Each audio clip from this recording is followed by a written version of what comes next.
Boa noite, irmãos. A graça e a paz do nosso Senhor Jesus. Amém. É bom estar com cada um de vocês nesse momento de devocional, podendo ter novamente essa oportunidade de nos aproximarmos juntos de Deus, né?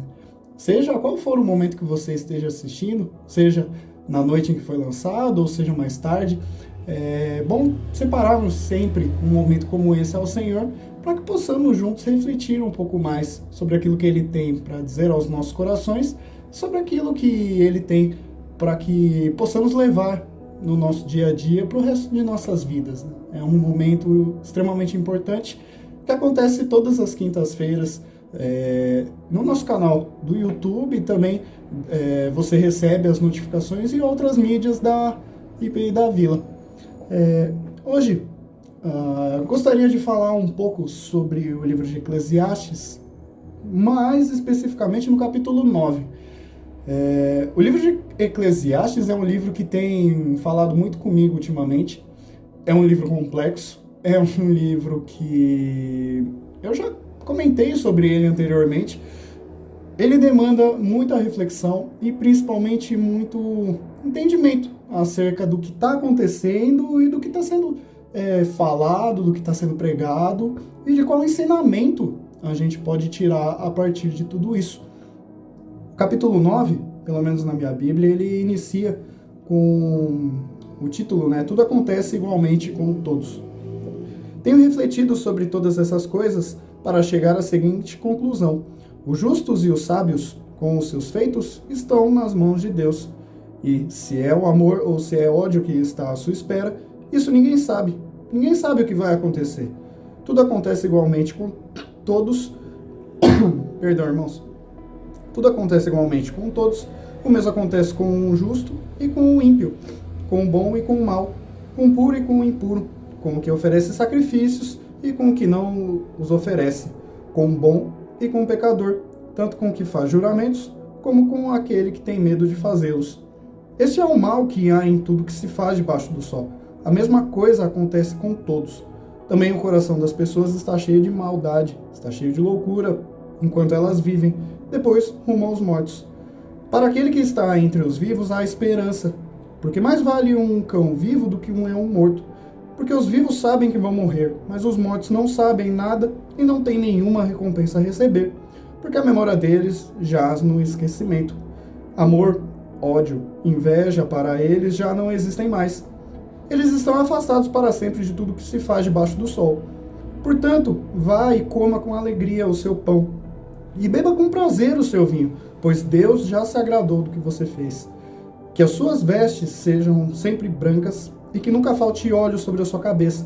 Aproveite a vida com a mulher que você ama todos os dias dessa vida fugaz que Deus lhe deu debaixo do sol, porque essa é a parte que lhe cabe nessa vida pelo trabalho com que você se afadigou debaixo do sol. Tudo que vier às suas mãos para fazer, faça-o conforme as suas forças, porque na sepultura, que é para onde você vai, não há obra, nem projetos, nem conhecimento, nem sabedoria alguma. Esse texto de Eclesiastes é um dos perdão novamente, é um dos textos dentro desse livro que são mais direto, digamos que é o texto mais direto ao ponto, né? Enquanto todo o livro de Eclesiastes ele dá uma iniciada, uma contextualizada, depois desenvolve, depois chega numa conclusão e volta para o começo, e existe todo esse jogo literário. Esse capítulo não. A gente percebe que do versículo 1 até o versículo 10, aquilo que o sábio tem a dizer é extremamente direto ao ponto. O que a gente percebe aqui, no mais, né? Todas as pessoas têm o mesmo rumo, o mesmo destino, independente de qual seja a motivação que ela tem e de qual seja as ações que ela toma, né? Isso pode até parecer meio estranho, analisando de uma perspectiva cristã, mas quando a gente para analisar que quando Cristo fala que no mundo tereis aflição, mas tem de bom ânimo, pois eu venci o mundo, a gente começa a entender um pouco mais esse texto e ver que, na verdade, a vida daqueles que fazem o bem, daqueles que buscam a Cristo, daqueles que estão próximos de Cristo, é uma vida que passa também por momentos de muita dificuldade, por momentos bons, mas também por momentos ruins. Muitas pessoas passam por momentos péssimos que não têm justificativa e que não tem algo que possa mudar aquele momento. São momentos que tanto o ímpio quanto o justo tem, tanto o pecador quanto o não pecador tem. Enfim, que deixa claro que todos, como seres humanos, que recebem a vida como dádiva de Deus, passam por problemas, passam por coisas boas, e que tudo isso é a esperança que um vivo mantém e que diferencia daqueles que já partiram. Aqueles que já partiram, ele permanece a nós apenas aquilo que eles já fizeram, as memórias ou aquilo que eles deixaram para nós. Inclusive, esse é um dilema que o livro de Eclesiastes ele deixa, de que será que nós trabalhamos, será que nós fazemos tudo o que fazemos simplesmente para chegarmos no fim de nossas vidas e vemos que o nosso sucessor acabou com tudo, destruiu tudo? E esse texto ele traz justamente uma reflexão positiva sobre tudo isso. Enquanto a gente fica muito focado e preocupado em pensar o que vai acontecer futuramente, o que vai acontecer amanhã, o que vai acontecer semana que vem, o que vai acontecer no mês que vem, o que vai acontecer no ano que vem, o texto ele nos diz justamente que isso pouco importa. Não tem relevância se nós não temos controle daquilo que acontece em nossas vidas. Assim como diz logo nos primeiros versículos, e refletido sobre todas essas coisas para chegar à seguinte conclusão: os justos e os sábios, com seus feitos, estão nas mãos de Deus. E se é amor ou se é ódio que está à sua espera, isso ninguém sabe. Ou seja, o caminho bom, o caminho ruim, o momento bom, o momento ruim, o momento oportuno, o momento inoportuno, ele está todo nas mãos de Deus e é Deus que conduz o plano de nossas vidas. A gente fala na igreja, ouve que nossas vidas já foram escritas por Deus antes da criação do mundo, mas a gente nunca para realmente refletir o que isso significa. Quando a gente para pensar que as nossas vidas já foram escritas por Deus antes da criação do mundo, a gente tem que levar em consideração que todo Gênesis 1, desde a criação dos céus e da terra, dos animais, das vegetações, do espaço, e ainda antes, onde Deus disse haja luz, antes desse momento em que Deus diz haja luz, nossas vidas já estavam traçadas por Deus, pelo Espírito Santo, por Cristo, antes que tudo isso fosse feito. Tudo foi planejado, nada foge do controle do Senhor. E o texto ele diz para nós, como seres humanos, justamente não nos preocuparmos com isso, mas indo para o versículo 7, portanto vai e coma com alegria do seu pão e beba com prazer o seu vinho, pois Deus já se agradou do que você faz.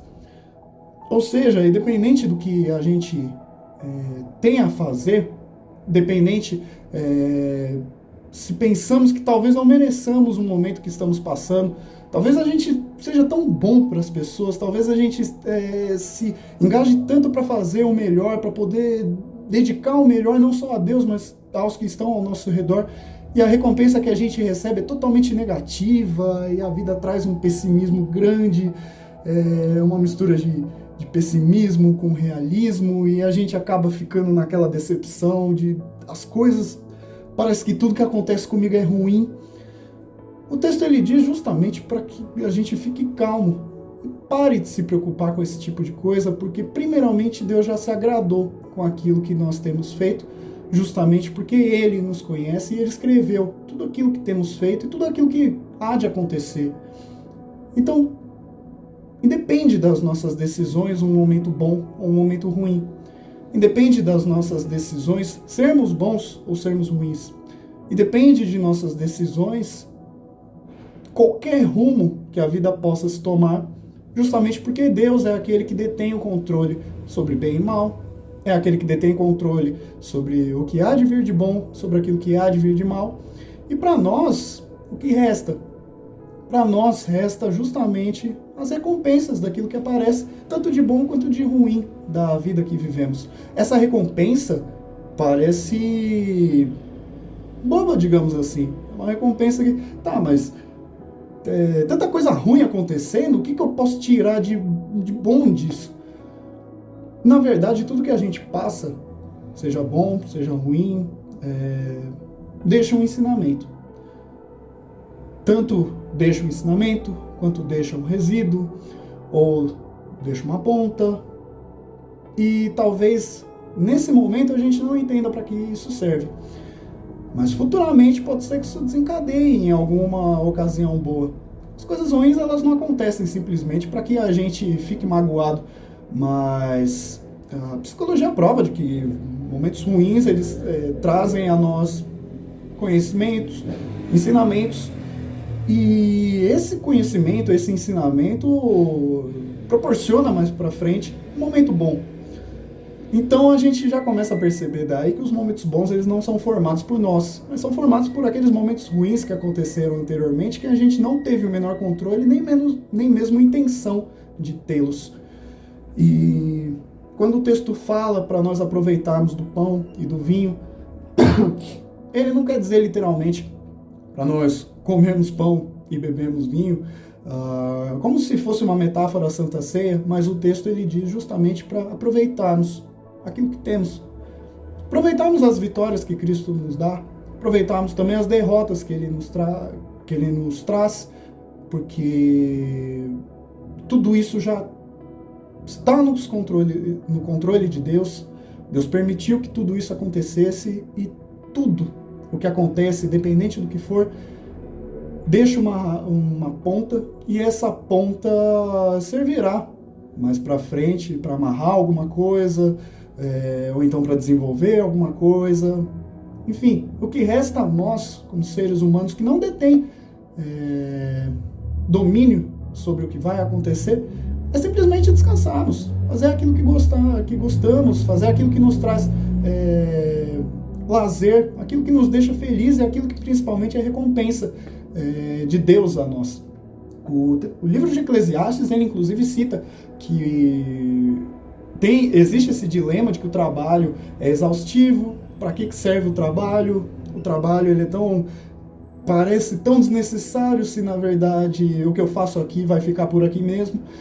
Mas uma das bênçãos que o texto de Eclesiastes traz, que eu gostaria de deixar para cada um dos irmãos e que vai de encontro com esse texto, é de que o que usufruímos do trabalho e de tudo aquilo que fazemos é justamente a recompensa do Senhor de sermos felizes.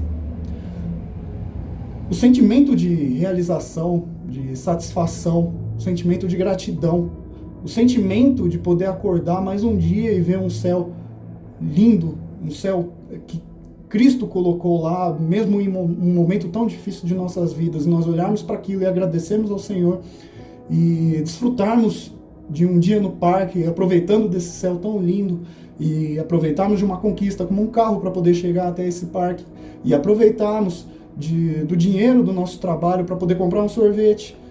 Esse tipo de coisa é o que devemos fazer como seres humanos, com gratidão a Deus por tudo que tem acontecido. Porque pode ser que aquele carro esteja dando muito problema, mas ele é recompensa do trabalho, e com certeza ele já te trouxe momentos de alegria. Assim como o salário que você recebe talvez não seja da melhor empresa, talvez seja de uma empresa onde você passa por muita dificuldade, mas definitivamente é uma felicidade que o Senhor traz, porque Ele te forneceu esse emprego, e a partir disso você consegue tirar o sustento, pelo menos nesse momento. Não é sabido o que vai acontecer futuramente. Então o que nos resta como seres humanos, e principalmente como cristãos que sabem da providência de Cristo, sabem da providência de Deus, sabem que o Espírito Santo é o nosso bom consolador, é o nosso advogado, resta a nós descansarmos no Senhor, descansarmos nele e curtirmos a vida. A vida ela não foi feita para ser moldada por desgraças e por maldições e por pensamentos negativos.